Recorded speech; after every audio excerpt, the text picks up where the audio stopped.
The morning Eli Norris finally understood what it meant to lose everything he had never known he was holding. The sun was burning a hole clean through the canvas of the Arizona sky, and Rebecca Wells was walking away from him across the dusty main street of Caldwell Creek, with her spine straight as a rifle barrel and her jaw set like iron.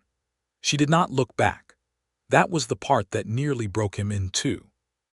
He stood on the boardwalk outside the sheriff's office, his hat in his hands, the brim crushed from where his fingers had been working at it for the last 20 minutes, while she laid out every ugly truth between them like a hand of cards face up on a saloon table. He had not denied a single one. He could not. Every charge she leveled at him was accurate, every accusation deserved, and still he had stood there with his mouth half open and his heart hammering against his ribs like something trapped and desperate and foolish, because somewhere in the middle of her fury she had said the words that turned his whole world around on its axis. She had said, "You should have told me the truth from the beginning, Eli, because I was already falling. Already falling." And she had meant it as an indictment. He understood that. She had meant to wound him with it, to hand him the knowledge of what he had thrown away through his silence, and his secrets, and his buried dark past, and she had succeeded magnificently. The wound was deep and real, and bleeding somewhere in the center of his chest in a way that had nothing to do with the bullet he had taken at Cimarron Pass 4 years prior.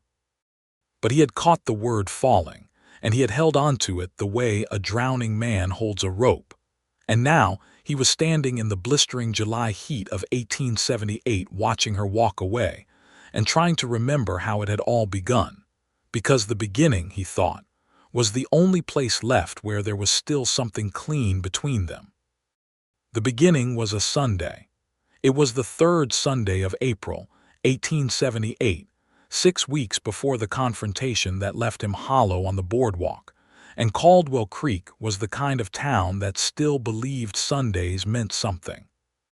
The church at the north end of Main Street was a modest white-painted structure with a modest bell tower, and an immodest congregation of cattle ranchers, shopkeepers, their wives, their children, their grudges, and their gossip, all packed into pine pews and fanning themselves with whatever scrap of paper they had on their persons, while Pastor Howell delivered his weekly sermon about the wages of sin and the mercy of redemption. Eli Norris was not a regular churchgoer. He was, in the precise estimation of most of Caldwell Creek, a man of uncertain moral standing.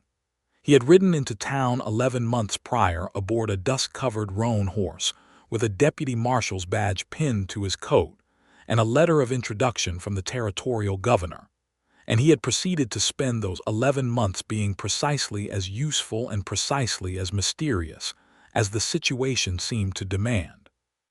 He tracked down a cattle-rustling operation that had bled 3 ranchers near to bankruptcy.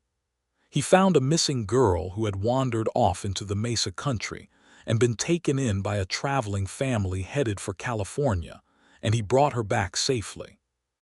He had also, on 2 separate occasions, been observed leaving the Silver Bell Saloon at hours that would not have recommended him to Pastor Howell's Tuesday morning men's fellowship. He was 28 years old. He was lean and brown from the sun with dark eyes that had a habit of going very still and very watchful whenever he was thinking hard, which was most of the time.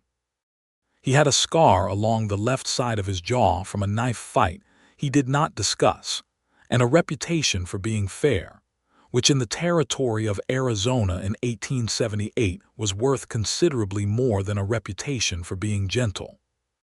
He had come to church that Sunday because Sheriff Duggan had asked him to keep an eye on the proceedings. There had been threats made against the Wells family, and the Wells family attended the First Methodist Church of Caldwell Creek every Sunday without fail. This was how Eli Norris came to be standing at the base of the church steps at precisely 20 past 10 in the morning, leaning against the hitching post across the narrow path, watching the congregation file out into the April sunlight after the service. He knew who Rebecca Wells was before he ever laid eyes on her. He knew that she was 23 years old, the daughter of Arthur Wells, who owned the largest cattle operation in the Caldwell Creek Valley. He knew that she had come back from 2 years in Santa Fe, where she had been completing her education at a women's seminary, arriving home 4 months ago to find her father in poor health and her family's ranch under sustained threat from a land speculator named Harlan Voss.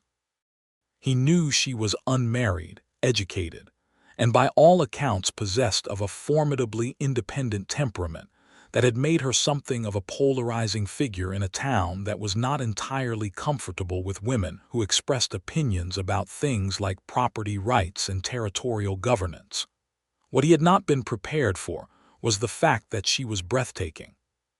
She came through the church doors in a dove-gray dress with her dark hair pinned up neatly under a small bonnet, speaking with some animation to the woman beside her, gesturing with one gloved hand to illustrate whatever point she was making, and her face was alight with the pleasure of the argument in a way that made Eli forget for a moment that he was supposed to be scanning the crowd for signs of threat.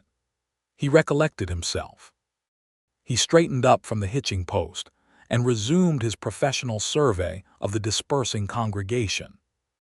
And then Rebecca Wells, descending the church steps with her attention still focused on her companion and her foot finding nothing but air where the second step should have been, pitched forward with a sharp, startled gasp that cut through every other sound in the morning. Eli moved without thinking. He was across the narrow path in 3 long strides, and she came down toward him, and he caught her with both arms, one braced across her back and one under her arm, and the momentum of her fall turned into a kind of spin, so that she ended up not crashing into the dirt but folded against his chest, his arms around her, her gloved hands gripping his forearms, her bonnet knocked sideways and her face about 4 inches below his chin. For a moment neither of them moved. The world around them continued its Sunday business. The congregation murmured and exclaimed. Someone somewhere said, "Good Lord," a child laughed. The bell in the tower rocked in the April wind and sent a single low tone across the street. But inside the little orbit of those 4 inches, and those 2 pairs of held breath and those arms that had forgotten they had a professional reason for being where they were, something happened that had nothing to do with duty and everything to do with the way the human heart operates when it meets something it recognizes and does not yet have a name for. Rebecca Wells tipped her head back and looked up at him. Her eyes were brown and very direct. She was not frightened. She was not fluttering or overcome. She was looking at him with a frank and searching expression that made him feel as though he had been briefly and very efficiently read from cover to cover. "You caught me," she said. It was a statement of fact, delivered in a clear voice that carried a slight note of surprise. "I did," he agreed.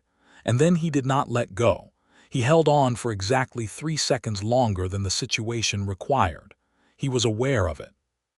He knew precisely when the moment of necessary support ended, and when what remained was something else entirely, something that had no professional justification and every personal one.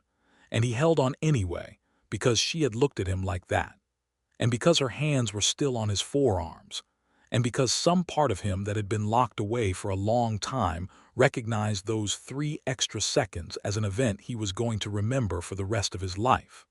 She stepped back. He released her. The morning resumed its ordinary shape. "Thank you, Deputy Marshal," she said, and her cheeks were slightly flushed, though he could not have said whether it was from the fall or the aftermath of it. "Eli Norris," he said. "Ma'am."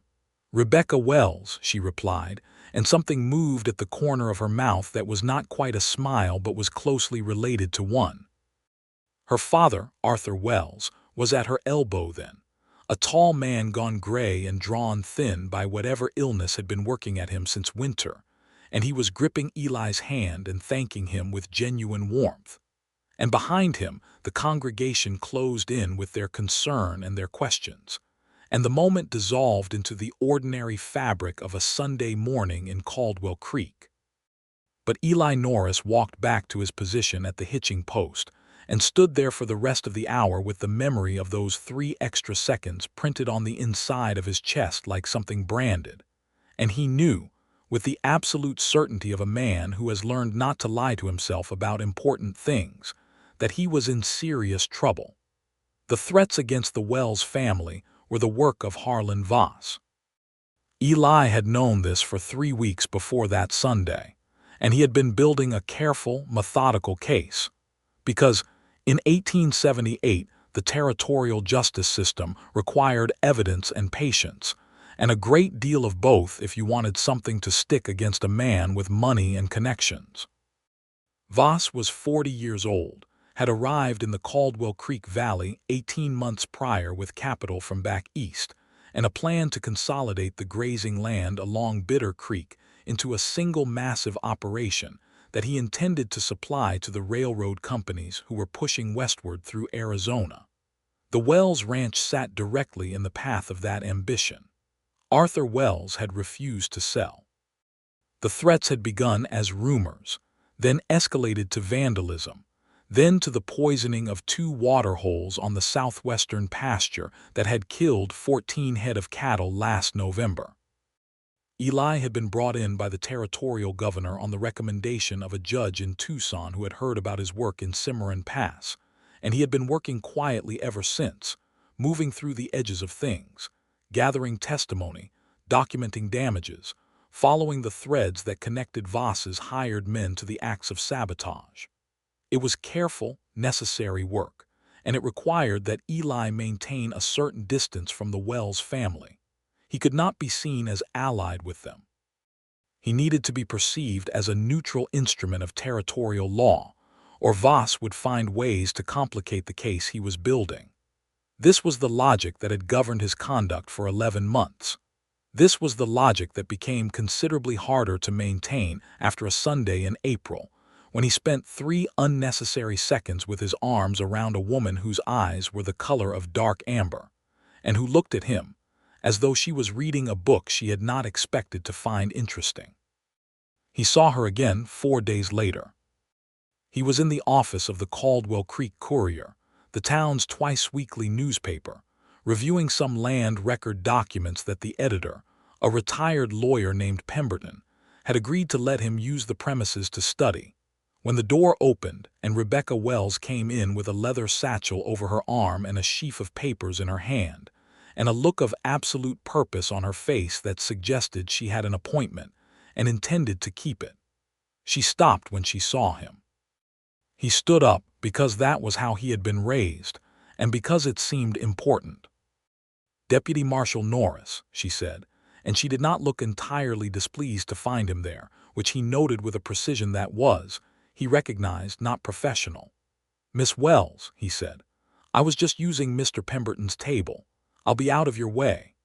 "You are not in my way," she said, and set her satchel on the table across from his papers and sat down with the efficiency of someone who has a great deal to accomplish and no time to waste on unnecessary social ceremony.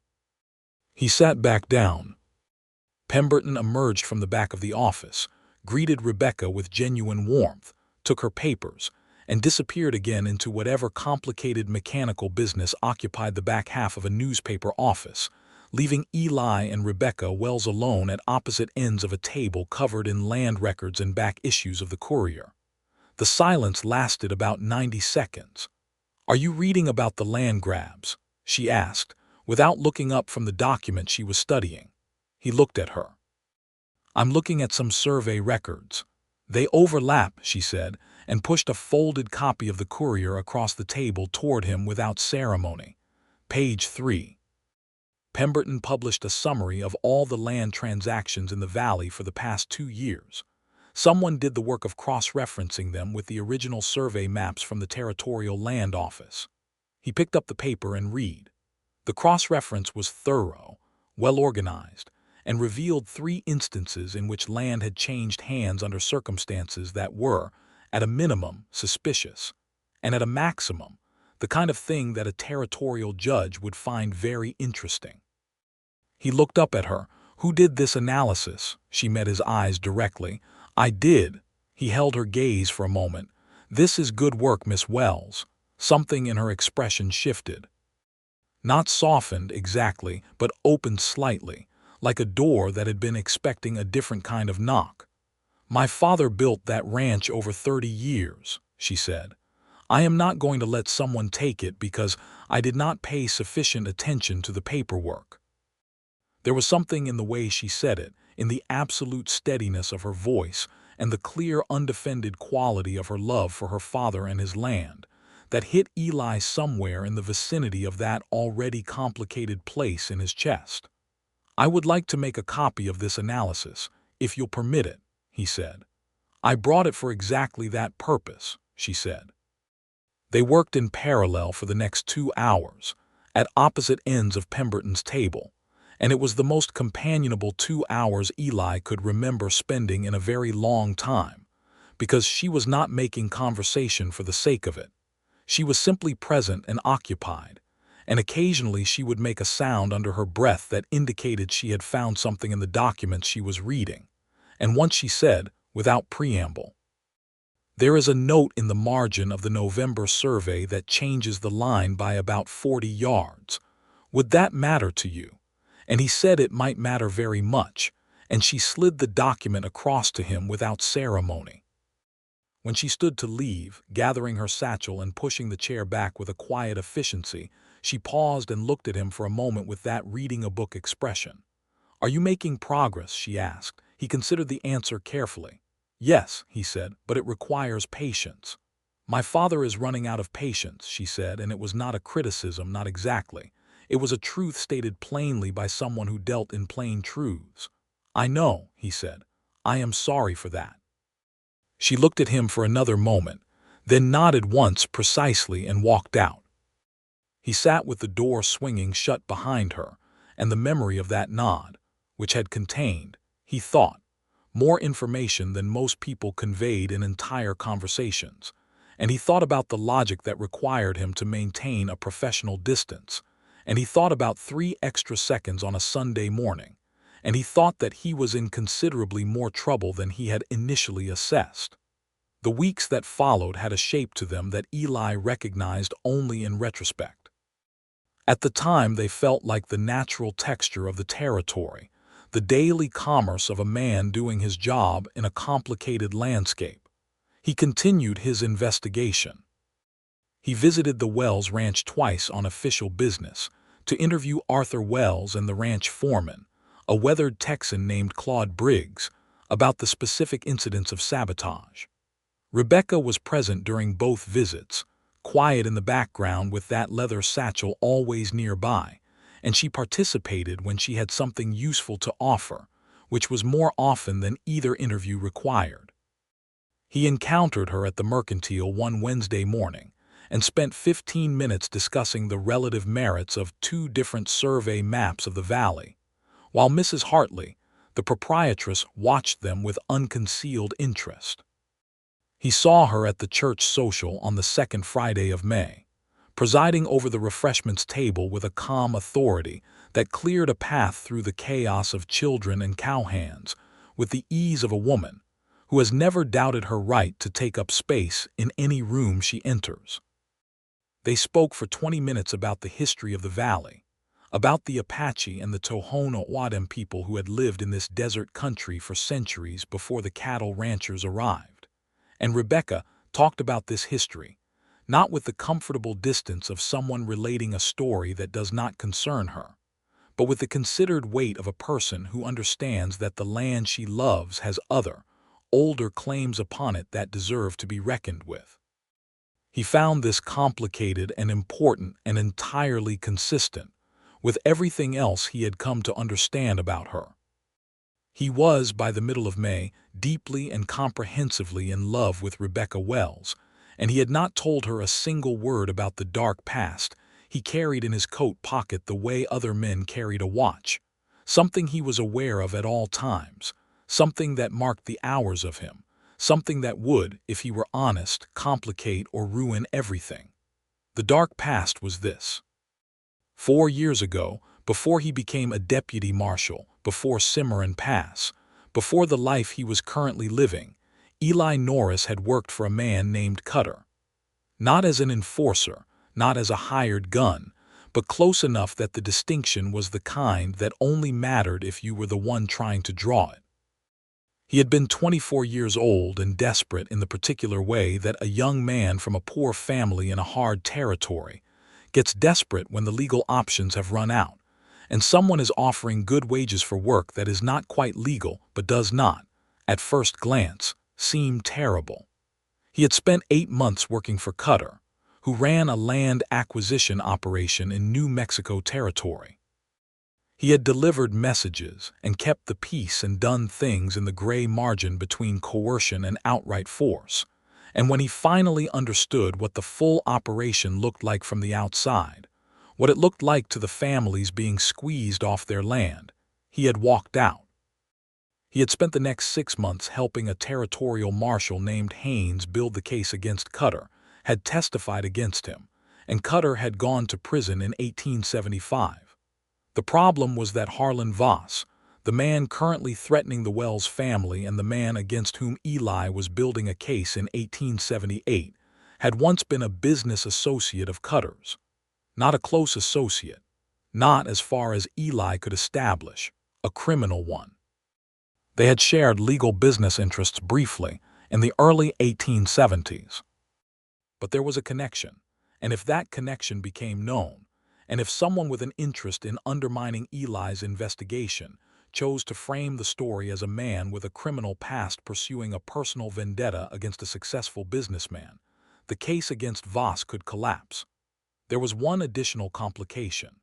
Cutter, who had served 3 years of his 5-year sentence and been released in 1878 on grounds of poor health, had sent Eli a letter in February.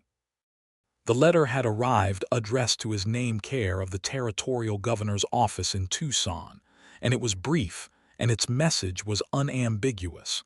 Cutter knew where Eli was. Cutter knew what Eli was doing. And Cutter was not pleased, because the man Eli was currently investigating had once done Cutter a financial favor, and Cutter considered it an act of betrayal for Eli to pursue him. The letter was a threat, elegantly phrased, and it required Eli to either disclose its existence to his supervisors and potentially compromise his position, or handle it quietly and hope that Cutter did not act on it before the case against Voss was concluded. He had chosen, unwisely as it turned out, to handle it quietly. He had not told Rebecca any of this. He had told himself that it was professional discretion, that it was responsible case management, that he would tell her everything once the investigation was concluded, and Voss was under arrest, and the Wells Ranch was safe. He had told himself this every time he sat across from her at Pemberton's table and watched her trust him with the analysis she had spent weeks compiling.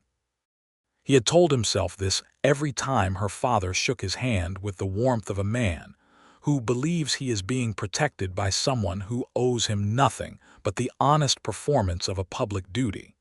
He had not told himself that the reason he was withholding the truth was fear. Fear that she would look at him differently. Fear that the 3 extra seconds and the Wednesday conversations at the Mercantile and the 20 minutes at the church social and all the accumulated weight of the feeling he was carrying around in his chest like a live coal would be nullified by the knowledge of the 8 months he had spent in the gray margin. He had not admitted that to himself until the morning she laid it all out in front of him on the boardwalk outside the sheriff's office, and by then it was 6 weeks after the Sunday on the church steps, and it was too late for honesty to be anything other than damage control. What had happened was this. Cutter, in poor health and considerable bitterness, had done what his letter implied he might do. He had sent word to Harlan Voss that the man investigating him was not a neutral instrument of the law but a former associate who had a personal history with Voss's former business partner. He had sent this information accompanied by documentation, copies of records from the Cutter operation that placed Eli's name in contexts that, without explanation, looked damning. Voss had taken this information directly to the editor of the Caldwell Creek Courier, who had printed it. The story appeared on a Thursday morning. Eli had read it over his breakfast coffee at the boarding house and felt the specific cold clarity that comes when something you have been dreading finally arrives. He had gone immediately to see Sheriff Duggan, who was a pragmatic man and a fair one, and had laid out the full truth with the dispatch of someone who understands that the time for careful management is over. Duggan had listened without interrupting, and at the end had said two things. First, that Eli's investigation was still valid because the evidence was evidence regardless of who had gathered it. Second, that people in this town were going to have questions, and Eli owed them answers.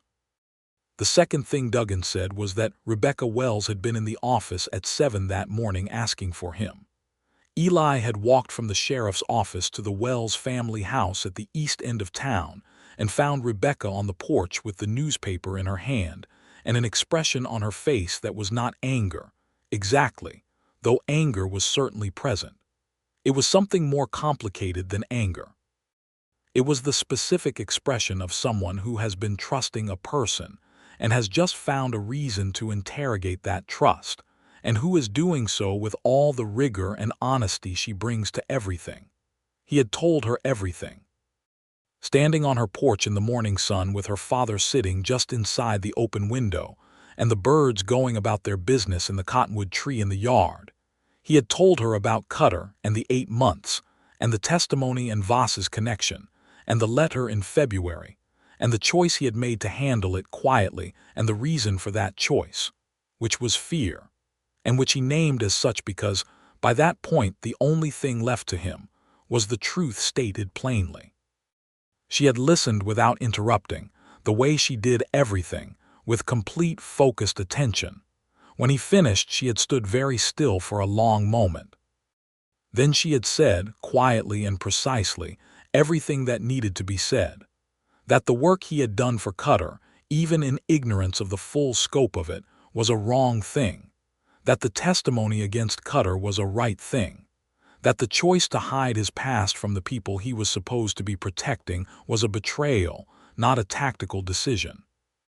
That her father's health was failing and the ranch was still under threat, and she had trusted Eli Norris with information that could have been used against her family, and she had done it because she believed he was being straight with her, and he had not been. And then she had said the thing that was not only an indictment. She had said, "You should have told me the truth from the beginning, Eli, because I was already falling." Then she had walked away. He had let her go. He had stood there on the boardwalk with his hat in his hands for a long time, turning the thing over, looking at it from every angle.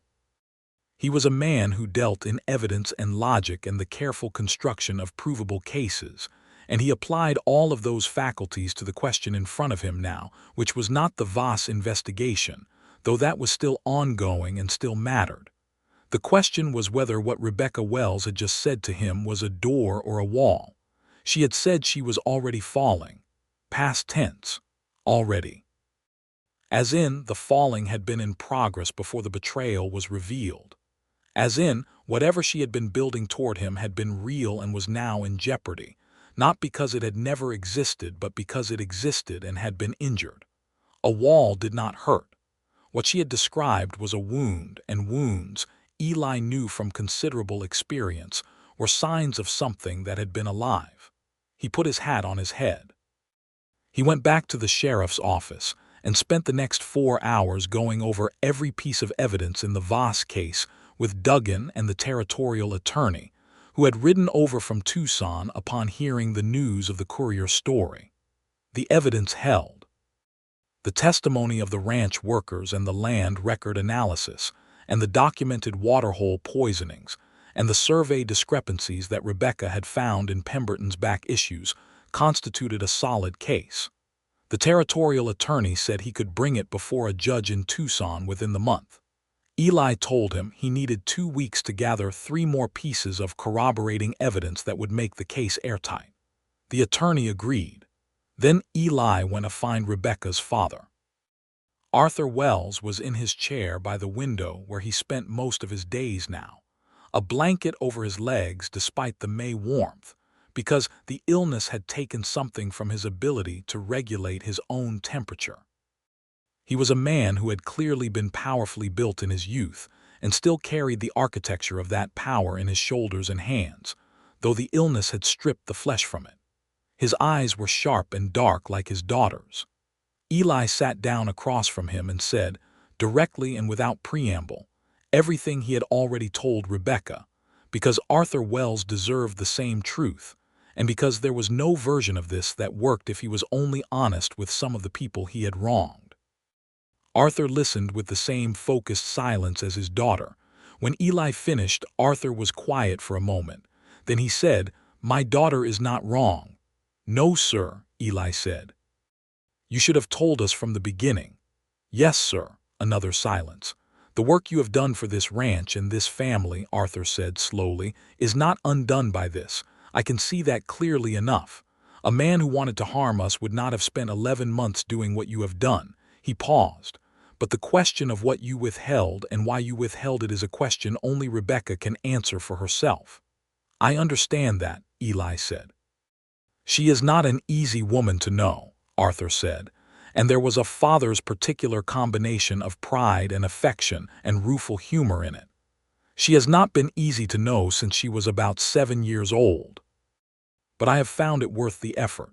He looked at Eli with those sharp, dark eyes. "She said she was already falling."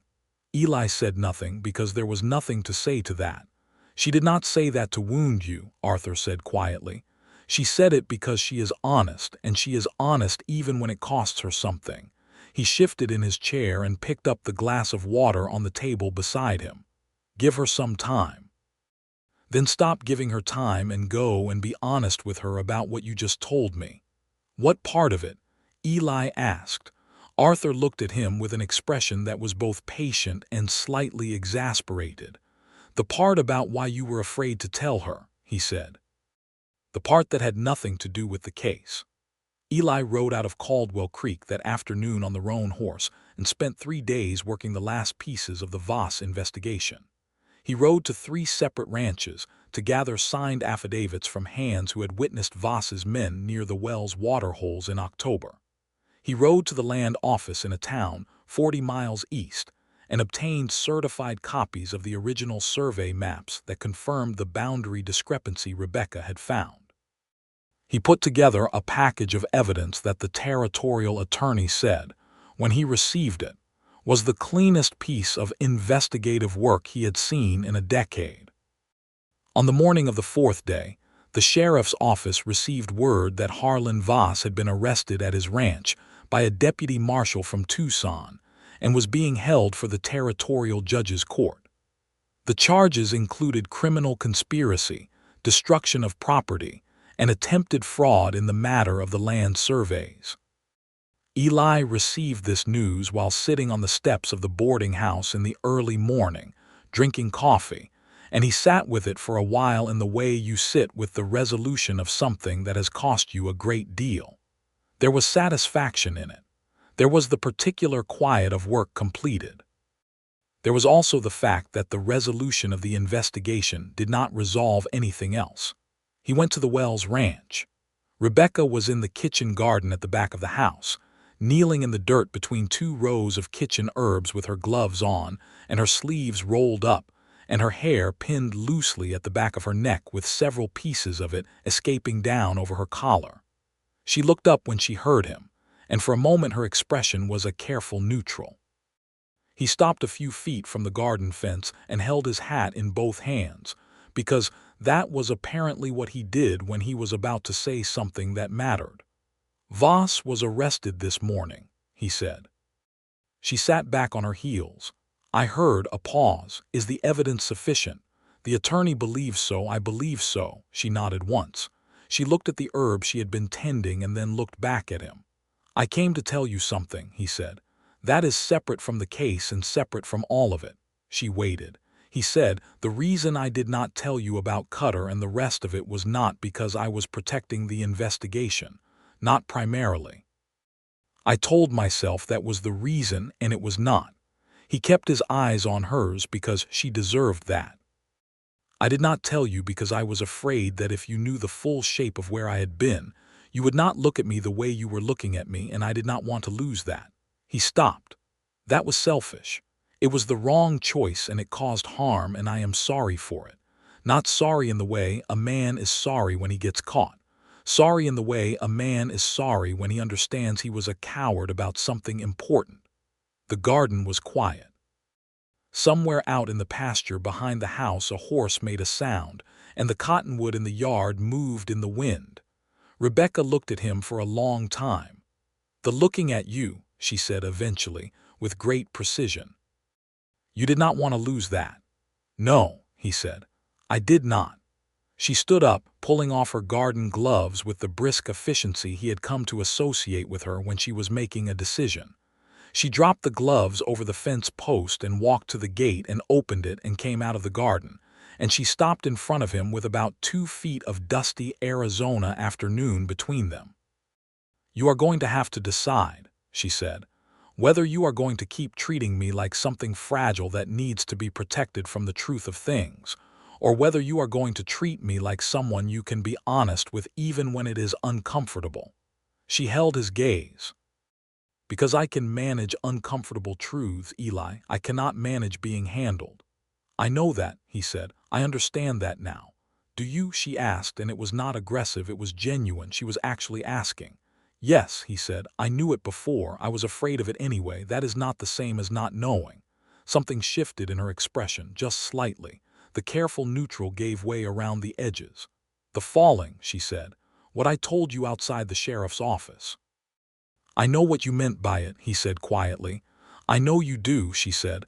"That is partly why I said it." She looked at him steadily. "It was not just an indictment." "No," he said, "I know." He was very aware of the 2 feet between them and the fact that 3 seconds on a Sunday morning had been accumulating interest for 6 weeks and had brought him here to this garden gate in the Arizona afternoon. "I am in love with you," he said. "I would like to be honest about that directly and without any further management of the timing of it." The corner of her mouth moved. That thing that was closely related to a smile. "That is considerably more straightforward than your previous approach," she said. "I have been advised," he said, "that straightforward is the only approach that is going to work with you." "By whom?" she asked with some interest. "Your father."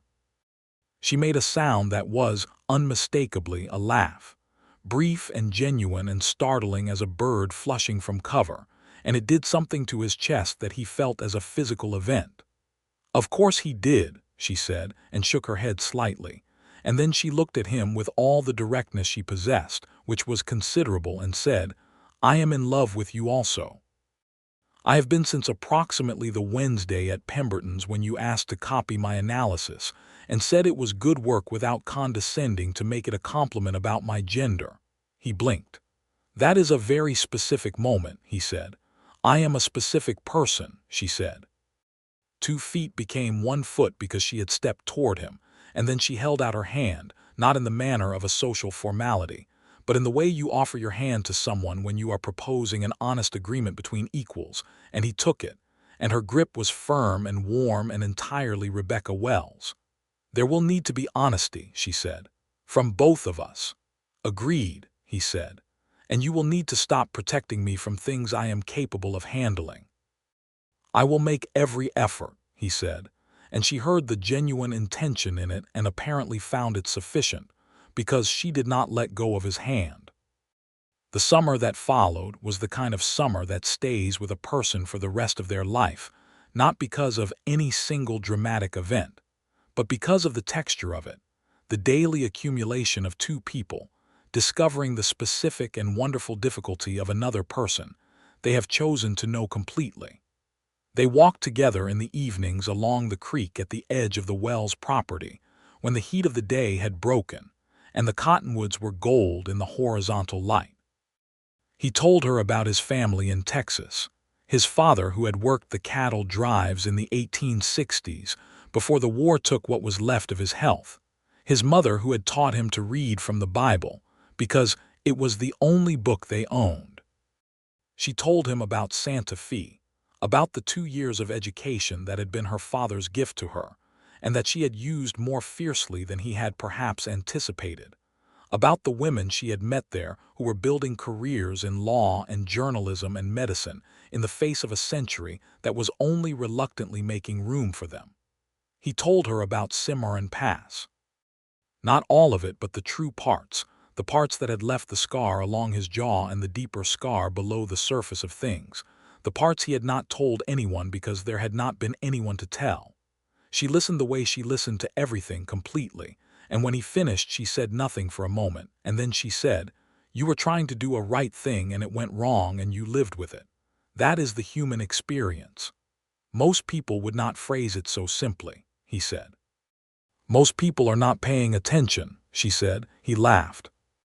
He laughed freely and without reservation, which was something he had not done in a long time, and she looked at him when he did it with an expression that was, he thought, the most unguarded he had ever seen on her face. In August, Harlan Voss's case went before the territorial court in Tucson. Eli rode down with the package of evidence and testified for 2 days. The judge, a meticulous man named Craven who had a reputation for neither patience nor partiality, reviewed the evidence with visible interest and declared at the end of the second day that it was sufficient to proceed to full trial. Voss was remanded to custody in Tucson to await the trial date. On the way back to Caldwell Creek, riding through the desert in the early evening with the saguaros casting long shadows across the red dirt, Eli thought about what Arthur Wells had said about his daughter. "She is not easy to know." He thought about all the ways in which that was true and all the ways in which it made her more herself, more valuable, more worth the work. He thought about how the work of knowing a person is not separate from the love you have for them, but is in fact the most material expression of it. And he thought that if he had been permitted to design the person he wanted to spend his life with, he could not have designed anything better than the woman who had looked him over in Pemberton's newspaper office and found the work he was doing sufficient merit for trust. He arrived back in Caldwell Creek after dark and went directly to the Wells Ranch without stopping at the boarding house first, because the boarding house was not where he needed to be. Rebecca was on the porch with a lamp and a book waiting because she had a talent for knowing when things that mattered were going to arrive. He came up the porch steps and she set the book down and stood, and he said, "It went well. Craven is proceeding to trial," she said. "I know. Sheriff Duggan had a telegraph." And then she looked at him with the amber eyes and said, "You rode straight here." "Yes," he said, "without stopping." "Yes." She considered him for a moment in the lamp light with the moths circling overhead and the Arizona night warm around them. Then she said, very quietly, "What are you going to do when this is over?" He knew what she meant. The case would conclude. His official assignment from the territorial governor was tied to the Voss investigation. When Voss was convicted, Eli's specific mandate in Caldwell Creek would technically be fulfilled. He looked at her in the lamp light and said, "I had rather thought I might stay." She was very still for a moment. "The town could use a sheriff," she said. "Duggan has been talking about retiring for 2 years." "I had heard that," he said. "A sheriff would need somewhere to live," she said. "Something more permanent than a boarding house. That is generally considered an advantage," he said. She looked at him with enormous clarity. "Are you asking me something, Eli Norris?" He came the last 2 steps across the porch and took both her hands in both of his and said, "Rebecca Wells, I am asking you to marry me. I am asking knowing that you are going to be honest with me in ways that are sometimes difficult, and that you will not be handled, and that you have opinions about property rights and territorial governance that are likely to cause me professional embarrassment on at least 3 separate occasions per year." He paused. "I am asking knowing all of that and wanting all of that, because the alternative is a life without the specific difficulty of you, and I find I cannot consider it a real option." There was a long moment in which the night went very still. Then Rebecca Wells, who was not a woman given to impulsive or unguarded gestures, stepped forward and pressed her face briefly against the front of his shirt, and then straightened and looked up at him with her eyes bright in the lamp light. "Yes," she said. "Obviously yes." He bent his head and kissed her, there on the porch in the warm August night with the moths and the lamp and the Arizona desert spread out around them. And it was the most natural thing that had ever happened to him, the simple and absolute rightness of it. the sense of arriving somewhere he had been traveling toward for a very long time without knowing the destination. Arthur Wells, when they told him the following morning at breakfast, set down his coffee cup and looked at them both with an expression that managed to contain approval, relief, and the specific satisfaction of a father who had given good advice at the right moment and lived to see it taken. "About time," he said. They were married in September of 1878 in the First Methodist Church of Caldwell Creek, which was the church where Rebecca had tripped on the steps in April, and Eli had caught her and forgotten to let go. This was not lost on either of them. It was not lost on the congregation either, a number of whom had been present at the original event, and who felt, with the proprietary warmth of a small community, that they had witnessed the beginning of something. The wedding was a practical affair in the way that most things Rebecca organized were practical, but it was also beautiful in the way that things which are honestly felt tend to be beautiful without requiring decoration. She wore a dress of cream-colored wool because it was September and the mornings had turned cool, and she walked down the aisle of the little church with her father on her arm, moving slowly because his health required it. And she looked at Eli the whole way with those direct amber eyes, and he stood at the front in his good coat with his heart doing the things hearts do at such moments, and thought that every choice that had led him to this specific morning in this specific building had been worth exactly what it had cost. Pastor Howell performed the ceremony with visible pleasure. Eli Norris was appointed sheriff of Caldwell Creek 2 months later, in November of 1878, when Duggan made his retirement formal at last. The town council offered him the position by a vote of 7-0, which was the first unanimous vote the Caldwell Creek Town Council had achieved on anything in 4 years.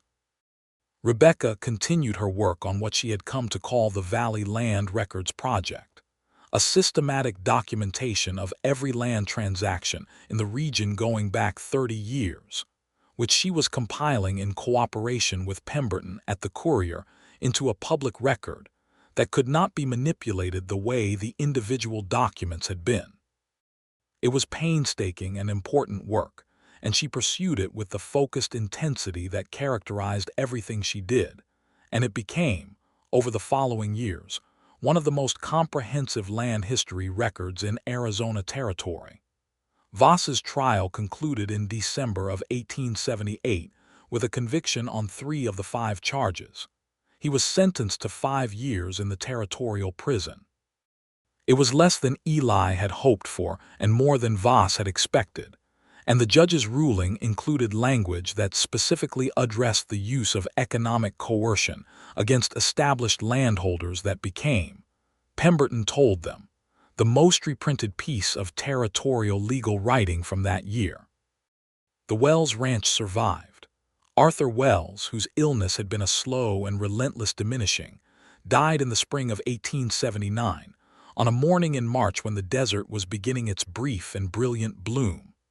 He died in his chair by the window with his blanket on his lap and the cottonwood tree visible through the glass, and Rebecca was with him holding his hand, and he went quietly, which was, she told Eli afterward, what he had always wanted. A quiet ending to a life that had not always been quiet. Eli held her while she cried in the kitchen of the ranch house with the sun coming in through the window and the coffee cold on the stove, and she cried without any of the managed control she applied to most things, and then she straightened and blew her breath out and said, "He knew it was going to be all right. He said so last week.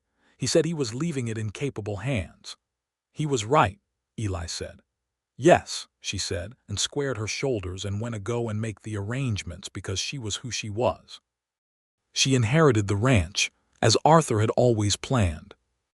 Claude Briggs remained as foreman and Rebecca ran the operation with the combination of careful attention and absolute directness that had characterized her analysis of land records. Within 2 years, she had stabilized the finances that the sabotage campaign had damaged and brought the operation back to its original strength. She was not the only woman running a cattle operation in Arizona Territory in the 1880s, but she was among the most effective, and her reputation for knowing what she was doing extended well beyond Caldwell Creek. Their first child was born in the autumn of 1879, a son they named Thomas after Eli's father, who had died on the cattle drives when Eli was 15. Thomas Wells Norris arrived in the world on a morning in October with his mother's eyes and his father's stubbornness, and the particular combination of those two qualities that suggested he was going to be someone who gave people a great deal to contend with. Eli held his son for the first time in the bedroom of the house they had built on the west corner of the Wells property, a house that was solid and unpretentious and full of books, and he thought about the fact that the arc of a life is not visible from any given point on its curve, that from the vantage point of the 8 months working for Cutter, it was impossible to see this morning. That from the vantage point of standing in the dust outside the sheriff's office watching Rebecca walk away from him, it was impossible to see this morning, but that the morning was real and present, and the boy in his arms was warm and indignant about the general circumstances of having recently been born, and that was sufficient, more than sufficient.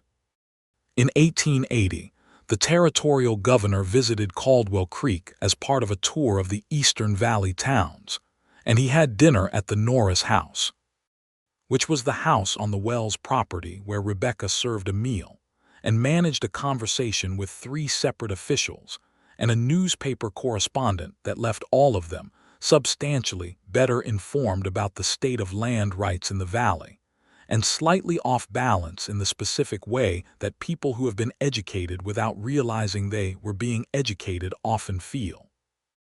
The governor, riding away afterward, told his secretary that the new sheriff of Caldwell Creek was one of the most effective peace officers he had appointed, and that the sheriff's wife was, in his estimation, the most formidably capable woman he had encountered west of the Mississippi, and that he intended to find a way to make use of her land records project at the territorial level.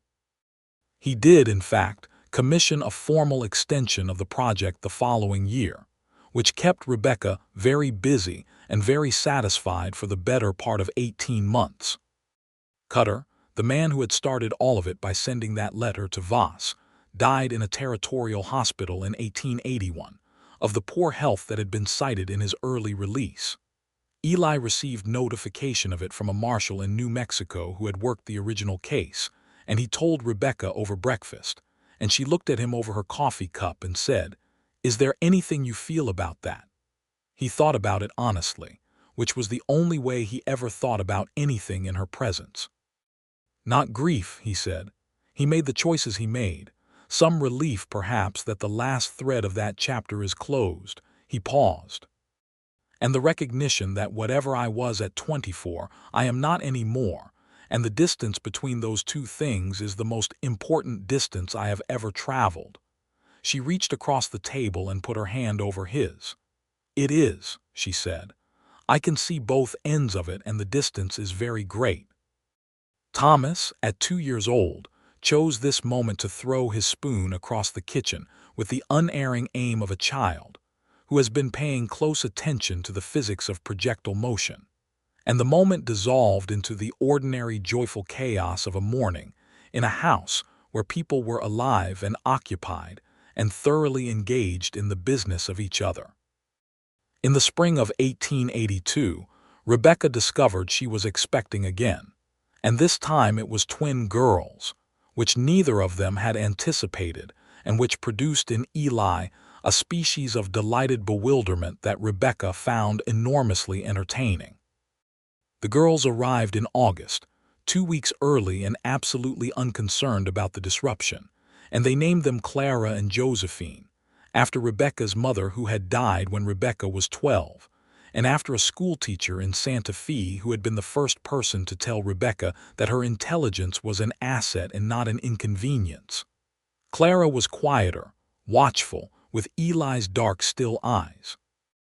Josephine came into the world loudly and conducted her early life on the same principle, with a laugh that filled rooms and an opinion about everything.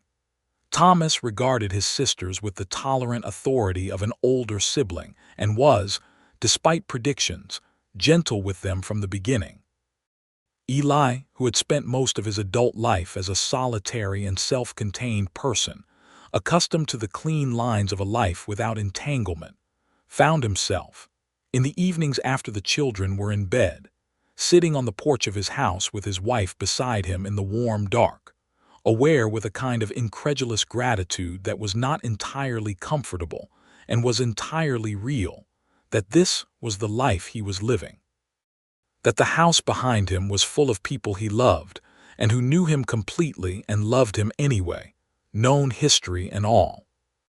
He said this to Rebecca one evening in September of 1882, about 2 weeks after the twins came home from their considerably eventful arrival, when they were sitting on the porch with coffee and the stars were beginning to come out over the mesa. He said, "I spend a fair amount of time being surprised that this is real." She looked at him. "What do you mean?" "I mean," he said, "that there was a period of time during which this would have been impossible to predict. And now it is simply what is, and I find myself surprised by that, pleasantly." He paused. "Regularly." She was quiet for a moment, and then she said, "I know exactly what you mean." She looked at the stars. "I spent a great deal of time in Santa Fe trying to design a life that would be sufficient. Good work and independence and enough room to be the particular person I appeared to be." She paused. "And I came home, and there was this very inconvenient deputy marshal who caught me on the church steps and forgot to let go, and every design I had made was insufficient because it had not accounted for you."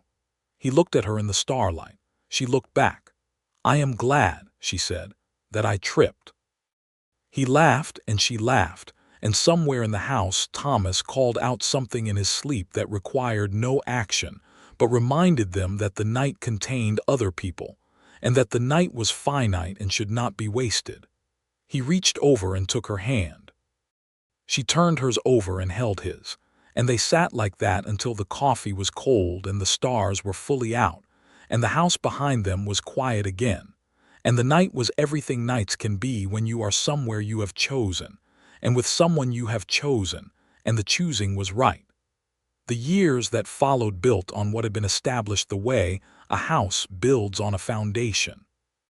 Sheriff Norris became a fixture in Caldwell Creek in the way that only people who are truly of a place become fixtures, present not because circumstance placed them there, but because they chose to stay, and demonstrated through the choosing that they understood the value of what they were staying for.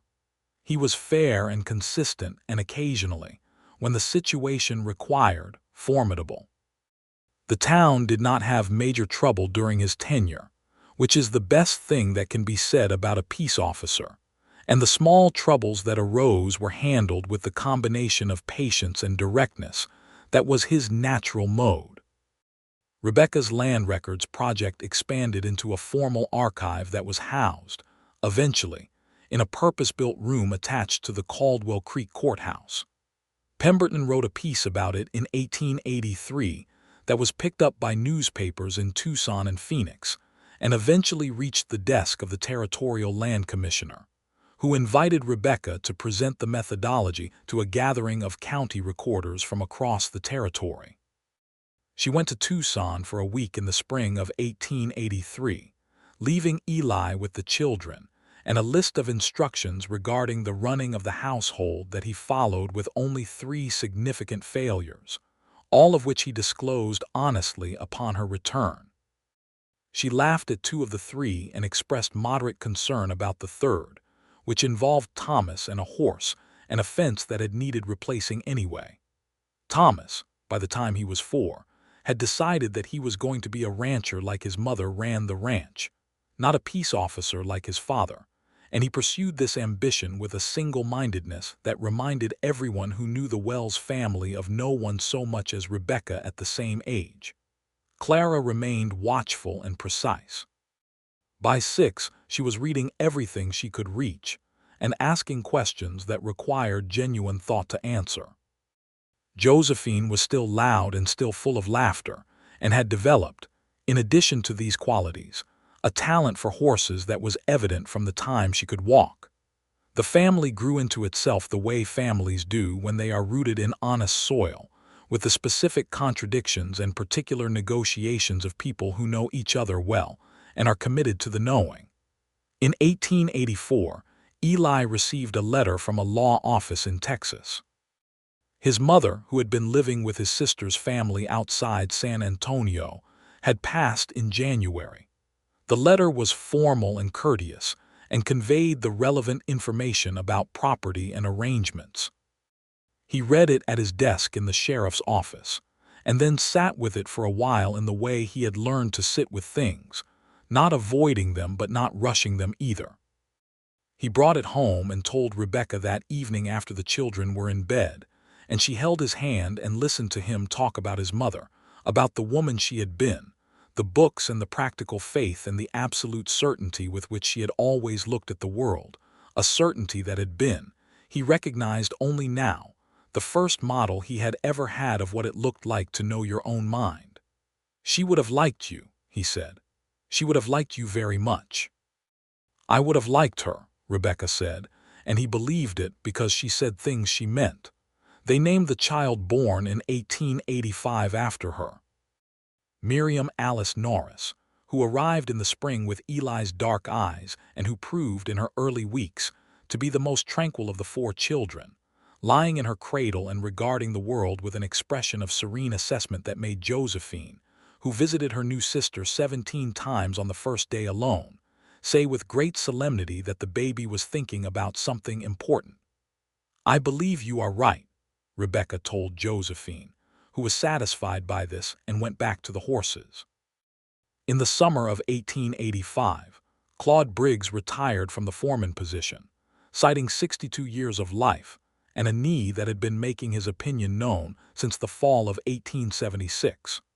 Rebecca hired a young Tohono O'odham man named Felix to take the assistant foreman position, and began the process of introducing him to the full scope of the ranch's operations with the same thoroughness she brought to everything.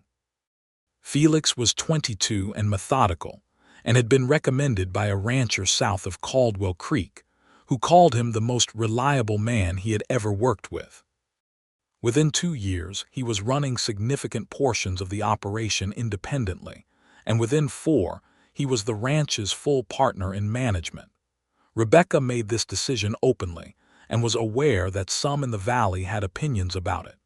She held those opinions in the same direct gaze she had applied to everything else that required accounting for, and she continued to act according to her judgment.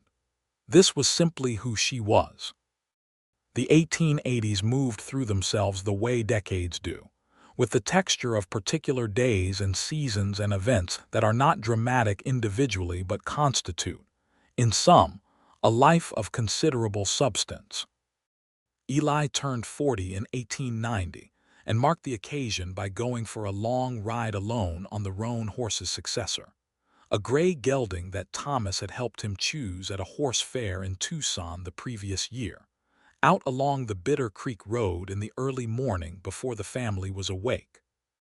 He rode through the desert in the dawn light and thought about the arithmetic of his life, the things on one side of the ledger and the things on the other, and he found the balance so overwhelmingly on one side that the exercise was less reflection than celebration. He came back to the house to find Rebecca in the kitchen with Thomas and the 3 girls all engaged in the project of making his birthday cake, which was proceeding with the organized chaos specific to 4 children and a kitchen, and she looked up when he came in with flour on her hands and said, "The gray is muddy." "I know," he said. "You are going to wash him before breakfast," she said. "I know," he said. She looked at him with the amber eyes across the chaos of children and baking and the ordinary Tuesday morning miracle of the life they had built, and something passed between them that did not need words, that had never needed words, that had been passing between them since a Sunday morning in 1878, when she had looked up at him from 3 extra seconds and said simply, "You caught me." He had. He had caught her and forgotten to let go, and he was going to go on not letting go for the rest of whatever time he was given, and there was nothing uncertain about that. "I love you," he said, across the kitchen and the children and the flour and the gray gelding that needed washing. She looked at him. "Obviously," she said.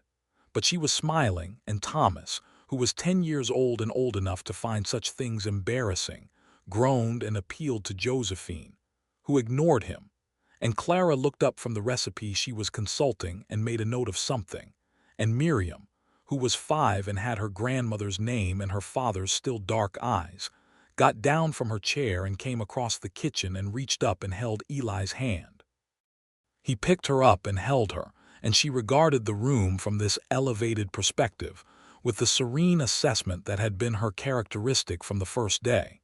And Eli stood in his kitchen in Caldwell Creek, Arizona Territory, in the year 1890, with his youngest daughter in his arms, and his wife presiding over the cake with flour on her hands, and his 2 middle daughters arguing about the correct amount of sugar with the absolute commitment of experts, and his son doing his best to maintain a 10-year-old's dignity in the face of a great deal that was undignified.